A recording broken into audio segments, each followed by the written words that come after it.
Vous parlez des TUC, les travaux d'utilité collective, des contrats qui étaient mis en place entre 84 et 90, et ça permettait à la base aux jeunes au chômage de commencer tout juste à travailler.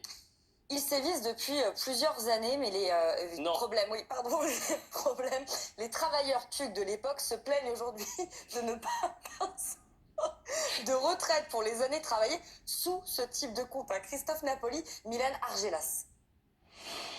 Yves a 62 ans et dans 1 an et demi, cet habitant de Gatière, dans l'arrière-pays niçois, sera à la retraite. En calculant le montant de ses indemnités, il a fait une amère découverte. 4 trimestres pendant lesquels il pensait avoir cotisé ne sont pas pris en compte dans le calcul. Ma retraite mensuelle va être à 1258 plus K, donc en gros à 1986.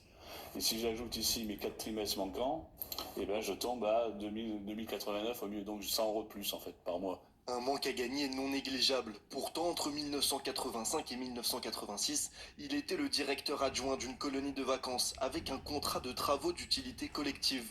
Un poste à responsabilité reconnu seulement au statut de stagiaire par l'État. Cette injustice, Yves compte la réparer. Je me suis aperçu qu'il y avait une pétition qui avait tourné là-dessus, donc j'ai signé la pétition. De cette pétition, j'ai vu qu'il y avait un groupe Facebook qui était dans le même cas que moi, donc on a commencé à discuter sur Facebook en disant mais moi on est tous dans le même cas. Et de ce groupe Facebook, on a créé une association pour justement essayer de faire valoriser nos droits. L'avocat de l'association souhaite interpeller les responsables politiques pour trouver une solution avant de potentiellement entamer une action en justice contre l'État. L'État était défaillant. Il a proposé effectivement cette lutte. On leur a jamais indiqué qu'il perdrait automatiquement, compte tenu d'un abattement assez compliqué, mais qui était effectué parce qu'ils appartenaient effectivement aux stagiaires de la formation professionnelle, qu'ils ne cotiseraient pas suffisamment pour acquérir ces trimestres de retraite. Plus de 2000 personnes ont signé à ce jour la pétition adressée à Emmanuel Macron. Quand les